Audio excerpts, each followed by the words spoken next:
The second race wasn't held until 7 years later, but it stirred up so much interest that the Henley Royal Regatta was established. In 1824, a group of New York ferrymen defeated a British crew and set the stage for a roaring rivalry between the two nations that continues right up to the present. Today, there are regattas just about any place there's a sizable river, but there's still only one Henley. Let's join Jack Whitaker.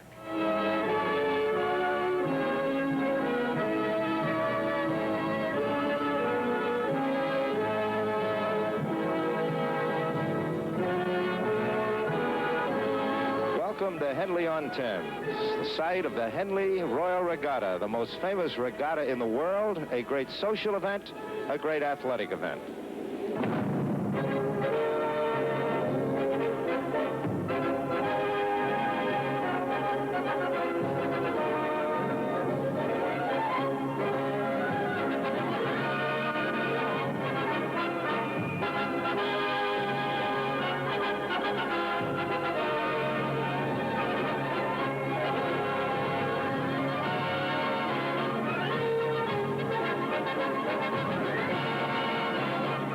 This is Jack Whitaker at Henley-on-Thames, the site of the world-famous Henley Regatta. And with me, Jim Railton, the director of the Sports Center at Oxford University and the rowing correspondent for the Times of London. Jim, what is Henley 76 going to be? I think it's going to be a fantastic Henley. Already we've seen in the heats and the semi-finals some incredible performances. And I think one must realize it's always very hard to win on this course. It's side-by-side racing. It's different to the international type racing. And it's a long course. It's longer than the international distance. In a normal year, we have a stream against the crews, which makes it that much difficult.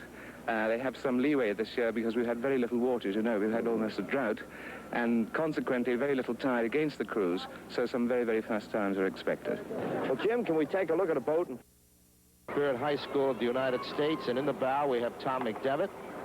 Rowing number 2 is James Millar. Number 3, Joseph Bivick. And number 4, Blair Forrester. Number 5 will be Philip Gunther. And number 6, Joseph Welsh. Number 7 will be Robert White. And the stroke will be Steve Brown. The cox is Tom McGuire. That is the Holy Spirit High School of the United States. Are you ready? Go! And they're underway. Here's Jim. A good start by both crews. First time off. This is what we want to see in this final, the Princess Elizabeth. Holy Spirit High School I saw for the first time a week ago in Nottingham, and they really are the most impressive schoolboy crew I've ever seen.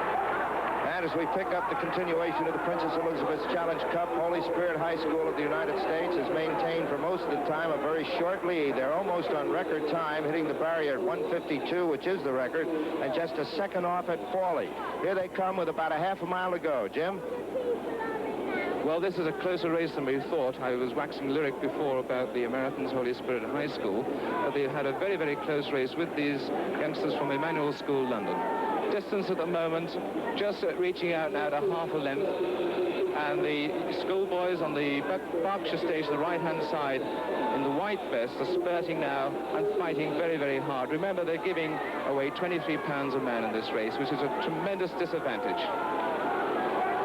And there's Holy Spirit now, with a half a length. One would have expected more at this stage, and the blue plastic boat, the blue vest, very, very tall, very, very tough, experienced schoolboys. But they're getting a hard fight from this London crew, this London schoolboy crew from Emmanuel. There we are, Emmanuel still fighting and still clinging on to the tails of Holy Spirit High School. No one would have expected this when we saw Holy Spirit School last week.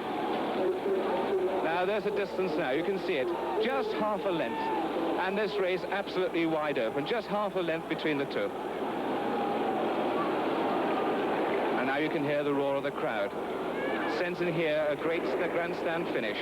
This now perhaps the balancing point of the race. Holy Spirit just holding on. Never expected this opposition from Emmanuel.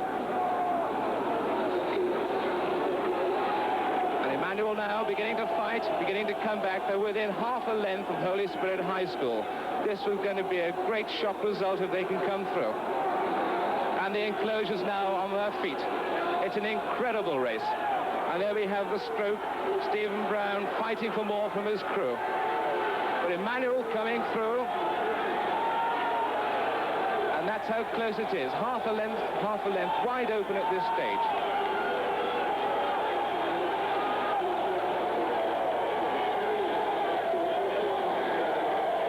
we approach the last 100 meters, just half a length in the race, and both crews look absolutely exhausted. They're just clinging on. It's been a classic race here at Henley. And the heroes of the day here will be the Emmanuel schoolboys for that fantastic performance. We expected Holy Spirit High School would win this by some 4 to 5 lengths, and it just shows how we underestimated our own crew here. All right, the official result of the Princess Elizabeth Challenge Cup in the finals, won by Holy Spirit High School of Atlantic City in the United States, defeating Emmanuel School of London by 2/3 of a length in the time of 6 minutes and 37 seconds, 5 seconds. So welcome.